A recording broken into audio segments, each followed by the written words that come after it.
Hello, my name is Kelly. Ever since I was a child, I dreamed of becoming a journalist or working in magazine publishing. My passion for writing and staying on top of trends naturally led me to pursue a degree in journalism and media. During college, I immersed myself in the world of storytelling, and upon graduation, I started working for several companies. While none were particularly well known, I took pride in knowing I was living out my dream. Around the time I turned 30, I met Matthew, my future husband. Matthew came from a wealthy family that ran a successful business. And while this seemed like a minor detail at first, it turned out to be a significant factor in my life. His mother, Grace, never approved of me. She made it clear from the beginning that she didn't consider me a suitable match for her son, often criticizing my career in journalism and belittling my academic background. Grace's negative attitude was hurtful at first. It's difficult to feel constantly undermined, especially by someone who should welcome you into the family. For reasons only she could understand, Grace thought it was acceptable to treat me poorly. Thankfully, Matthew always stood by me, defending me against her harsh words. His father, Larry, was also on my side, stating not for me whenever Grace crossed the line. Over time, I grew more resilient to her jabs. Matthew even suggested we distance ourselves from her, but I disagreed.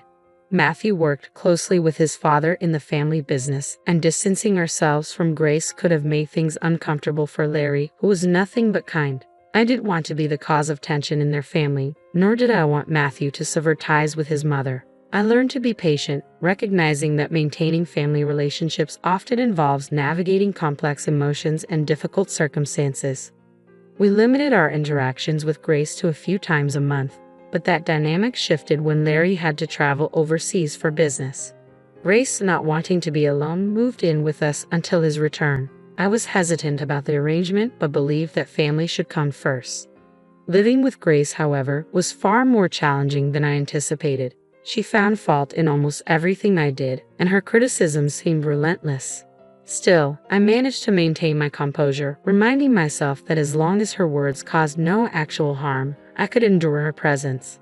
But my patience was truly tested during a particularly stressful week at work. I was leading a major redesign for a section of our magazine, an important project that could lead to a promotion. The pressure was immense, and Grace, oblivious to the weight of my responsibilities, seemed indifferent to the stress I was under. The night before my big presentation, I was discussing my anxieties with Matthew when Grace overheard us. She waltzed into the living room and decided to offer her unsolicited opinion. "Well, Kelly," she began, "I overheard your conversation, and honestly, you probably don't have the skills for this. You'll likely do poorly tomorrow." Her words were cold, and she followed up with, "Maybe it's time to quit and focus on being a housewife." Her comment stung deeply, not just because of the lack of support, but because it revealed her complete disregard for my professional aspirations.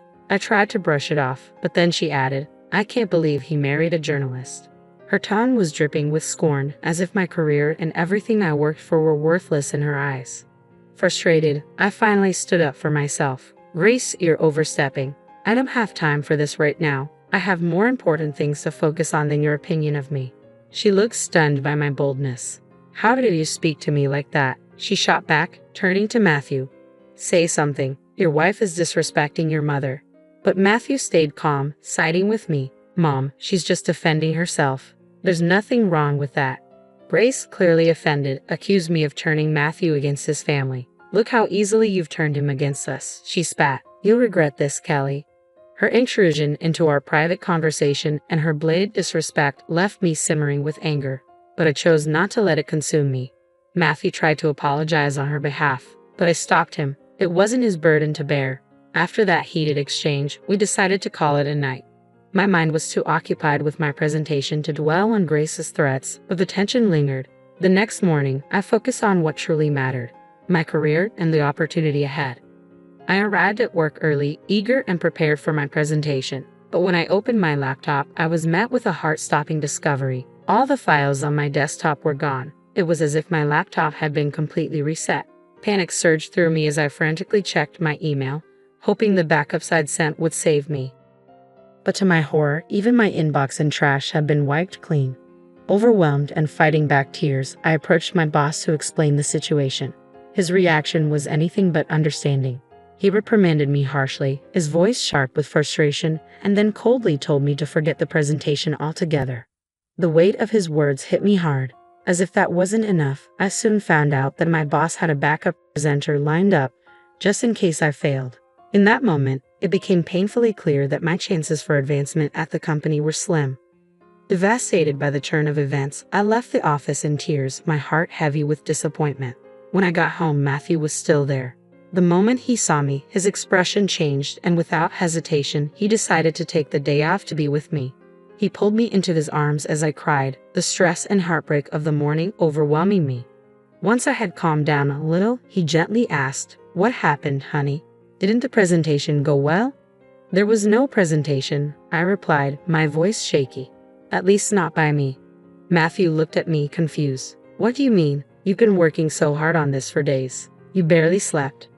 I took a deep breath, still struggling with the shock of it all. When I got to work and opened my laptop, everything was gone. All the files were deleted. His brows furrowed in disbelief. "How is that even possible?" "It's embarrassing," I admitted, the memory still fresh and stinging. I had to explain the whole thing to my boss. I'd backed everything up by emailing it to myself, but even my inbox and trash had been completely emptied. Matthew's face softened with sympathy. "I'm so sorry this happened. What did your boss say?" I sighed, the words still heavy on my chest. He was furious. He called me unprofessional and lazy. And the worst part, he had someone else ready to give the presentation. The bitterness in my voice was hard to hide. "But you still have your job, right?" Matthew tried to find a silver lining. "Yes, but I'm stuck. There's no room for me to advance or move up. I'm done here," I said, defeated. "Don't worry, honey. You'll find a better job. I'll be here for you through it all. Just keep working there until you're ready to leave," he reassured me, his support unwavering. "Yeah, I'll give my notice soon. I can't believe I worked so hard for this, and just when I was so close, it all slipped away," I said, the realization sinking in. The whole incident had left me shaken. I'd always taken pride in my work, and to have a project unravel so disastrously felt traumatic. Though I stayed on for another week, my heart wasn't in it anymore. When I finally submitted my resignation, I was counting down the days until I could walk away. Throughout this ordeal, Grace's reaction was strangely gleeful. She caught me in tears one day and instead of offering comfort, made snide remarks, gloating over my misfortune. At first, her words fueled my anger, but then I realized that her satisfaction in my struggles was just a reflection of her own bitterness. As I reflected on Grace's behavior, an unsettling thought crossed my mind. What if her delight wasn't just about me leaving my job? What if she had actually been involved in the disaster? The suspicion gnawed at me, and I couldn't shake the feeling that Grace might have sabotaged my laptop. The idea that she could have played a role in the ruin of my career haunted me. Before bringing such a serious accusation to Matthew, I knew I needed concrete proof. Determined to uncover the truth, I devised a plan to monitor her discreetly. I purchased a hidden camera disguised as a smoke detector and installed it in my home office. I sensed the device with my phone, setting everything up to capture any suspicious activity. The next part of my plan was to bait Grace into revealing her possible involvement. I made it a point to appear visibly stressed and anxious whenever I was in the office, hoping it would draw her attention. Matthew was still at work, completely unaware of the unfolding drama. As expected, Grace took notice of my anxious pacing. "What's wrong? Are you stressed about another project?" she prodded, her tone dripping with false concern. Taking a deep breath, I decided to play into her curiosity. "Yeah, it's just been really tough lately," I confided, setting the trap. "I've been given another chance to present my work. It could lead to a raise," I shared, trying to mask my anxiety with a glimmer of hope. Grace's interest was immediately piqued, her tone dripping with both surprise and skepticism. "Oh, really?" "Yes," I continued, "but I'm nervous. This is my last chance to get it right, and I have to do well." I watched her reaction carefully, hoping to catch a hint of her true intentions. "Why aren't you telling Matthew? Are you embarrassed about your job?" she asked, her words sharp. "It's not that," I sighed. "I just don't want to disappoint him again. Please, let's keep this between us, okay?" I pleaded, trying to gauge her response. Grace shrugged, her reply chilling. "I'm not promising anything, but it'll be interesting to see what happens tomorrow." Frustrated, I couldn't hold back. "Why do you always want me to fail?" I confronted her. Grace scoffed. "I just think you'd be better off as a housewife." It's less embarrassing than what you're doing now." Her words stung, and I felt my patience thin. "I don't have time for this, and I don't care what you think. Please just leave me alone so I can practice before Matthew gets home." With that, Grace finally left, but her unsettling smirk lingered in my mind long after she was gone. I stayed in the office a little while longer, processing everything before leaving to join Matthew when he got home. Throughout dinner, I couldn't shake the unease that her occasional smirks brought. Each one sent a ripple of anxiety through me, heightening my suspicion. Later that night, after Matthew and I had settled into our usual routine of watching a few episodes of our favorite show, I decided it was time to check the footage from the hidden camera in my office. As we watched, the screen showed nothing unusual until around midnight. That's when Grace stealthily entered the office. My heart raced as I hastily showed Matthew the live feed on my phone. At first, he was puzzled, but soon disbelief crossed his face as Grace tampered with my laptop, causing it to shut off and restart. Matthew's expression shifted from shock to anger as he realized what was happening. Meanwhile, the camera showed Grace rifling through my files. Unable to contain his frustration, Matthew stormed into the office, his footsteps heavy with fury. He burst through the door, startling Grace, who spun around, caught in the act. "What are you doing in here, Ma?" Matthew demanded, his voice strained as he tried to maintain his composure. "Oh, nothing really," Grace replied, feigning nonchalance. "Then why is Kelly's laptop open? Are you accusing me of going through her stuff?" Matthew pressed, his voice rising with suspicion. "I think you did more than just go through her laptop, Mom. Did you come here to tidy up at midnight? You know Kelly would never leave her laptop open like that," Matthew retorted, his frustration clear. "Don't talk to me like that. I'm still your mother," Grace snapped defensively. "Yeah, my mother, who seems to enjoy hurting and sabotaging my wife," Matthew shot back, his voice unwavering. "We caught you on camera resetting Kelly's laptop. You were spying on me. That's disgusting. How could you film me without my consent?" Grace exclaimed, her indignation rising. "I didn't put cameras in your room," I interjected, stepping beside Matthew. "I installed one in my office. You went in there without permission." The confrontation had brought to light the extent of Grace's interference, and it was a defining moment for all of us, a test of both loyalty and trust. Despite her wrongdoing, Matthew stood firm in his decision. "Even if we did film you, it's nothing compared to what you've done to Kelly. I want you out of our house tomorrow," he declared resolutely. Grace's voice wavered with desperation. "But I'll be all alone." "I don't care, Mom. I don't want to talk to you right now," Matthew replied, his mind made up. The next morning, Grace attempted to stall her departure by making breakfast and washing dishes, hoping to buy more time. But Matthew wasn't swayed. As soon as she finished, he came downstairs with her bags already packed. "Your Uber's on its way," he informed her. Grace pleaded tearfully, a rare display of vulnerability from someone who typically brought others to tears. But Matthew, unmoved, retreated to our room, leaving me to face her alone. "You set me up," Grace lashed out, her voice trembling with accusation. I met her gaze calmly, though my words were firm. "If anyone should be yelling, it's me. You're lucky I haven't shared the footage with your friends and family. If they knew what you did, you'd lose them all." My words silenced her. After Grace's departure, I felt a wave of relief wash over me, though my job situation still weighed heavily on my mind. However, with Matthew's support, I knew I'd find my way forward. Once my notice period ended, I took some time off to rest and recalibrate. In the months that followed, I enrolled in specialized courses related to my field, honing in on a niche that could give me the edge I needed. My decision not to expose Grace was driven by a desire to rise above her pettiness and prove my capabilities on my own terms. With Matthew's family connections, I secured several promising recommendations, and with his unwavering support, I found the breakthrough I'd been hoping for. I was offered the role of chief editor at a globally recognized magazine. The work was demanding but incredibly fulfilling. As I threw myself into my new role, the need to prove myself to Grace faded into the background. In fact, during those transformative months, we had no contact with her at all. My journey to becoming chief editor wasn't just a professional victory, it was a personal liberation. I no longer needed to validate my worth to someone who had doubted me. Matthew, meanwhile, continued to maintain a professional relationship with his father, Larry, though we heard little about Grace. Larry hinted that she still harbored some resentment, but he kept the details to himself. Despite knowing that Grace hadn't completely let go of her bitterness, I was content. I had risen above her schemes, and I felt stronger for it. Yet deep down, I knew a confrontation with her was inevitable, especially given the unresolved tension that lingered in the background. When I found out that both Grace and Larry were attending a significant company event I'd be at, I braced myself. The party was a grand affair with prominent figures from various industries in attendance. Matthew and I made sure to look our best, fully aware of our own growing influence. As we arrived, we spotted Larry and Grace waving us over. We approached them, exchanging pleasantries, though Grace's eyes raked over me with a critical smirk. "Look at you, trying to fit in," she sneered.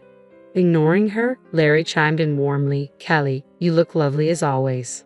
"Thanks, Larry. How have you been?" I asked, steering the conversation away from Grace's pettiness. "Yeah, how's unemployment treating you?" Grace cut in sharply. "Wait, you're unemployed?" Larry asked, genuinely surprised. "Oh, yes, she messed up at her job and they let her go. I've always said she's not good enough for our son. Look at her, she can't even keep a job." Grace mocked, her grin malicious. "That's enough, Mom," Matthew intervened, his tone firm. "Stop siding with her. It's bad enough having to see her everywhere. We wouldn't have to if you just left her, like I said," Grace insisted stubbornly. "All right, that's enough. Either you stop talking or I'm leaving," Matthew warned, his patience wearing thin. Larry, trying to ease the tension, smiled at me. "Kelly, sweetie, if you need a job, let me know. It would be great to work with you." "That's kind of you, Larry, but I'll have to pass," I replied graciously, though I appreciated his offer. Grace muttered under her breath, "Of course not. I told you she's lazy and incompetent." Just then, my name echoed through the room, followed by a wave of cheers. I turned to see the CEO motioning for me to come up to the small stage. Excusing myself, I left Grace and Larry behind, with Larry amused and Grace, for once, speechless. As I stepped onto the stage, the CEO began praising my contributions to the company, particularly my innovative ideas for the magazine. The room filled with applause, and I was soon invited to give a speech. Standing there, I thanked Matthew for his unwavering support and acknowledged the efforts of my colleagues, whose collaboration had been invaluable. I also subtly alluded to an unnamed critic whose skepticism had fueled my determination to excel. When I stepped off the stage, I was met with congratulations from various guests, many of whom were curious about the mysterious critic. I smiled, but kept that detail to myself. Returning to our table, Matthew greeted me with a proud embrace, and Larry offered his congratulations with a warm hug. Grace, however, could only manage a cold, disdainful glare. "Oh, Kelly, this is incredible. Now I see why you wouldn't want to work with us," Larry remarked, genuine admiration in his voice. "Thanks, Larry. Honestly, if you'd offered me a job 8 months ago, I might have taken it," I admitted, reflecting on how far I had come. "You should have. At least then you'd be paid more," Grace interjected sharply, her tone dripping with sarcasm. "Paid more? I couldn't put a price on this," Larry countered, defending the intangible rewards of my current position. "Right, like she's worth that kind of money," Grace scoffed dismissively. "No, Grace, I mean I couldn't match what she's making right now," Larry clarified, hinting at my substantial earnings. Grace's face twisted in confusion. "What do you mean?" Larry turned to me, asking for permission. "Do you want me to tell her, Kelly? It might sound like boasting if I do." With a nod, I allowed him to reveal the truth. "Kelly makes at least 6 times more than I do in her current role," Larry said, his words leaving Grace visibly stunned.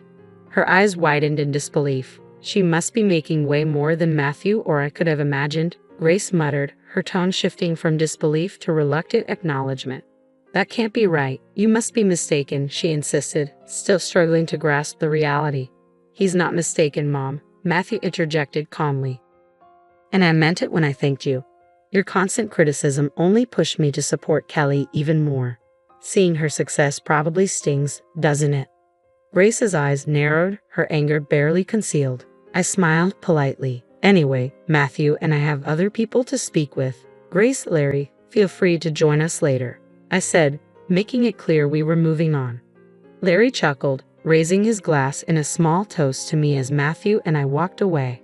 I felt more alive than ever, validated, triumphant, and grateful for Matthew's unwavering support through it all.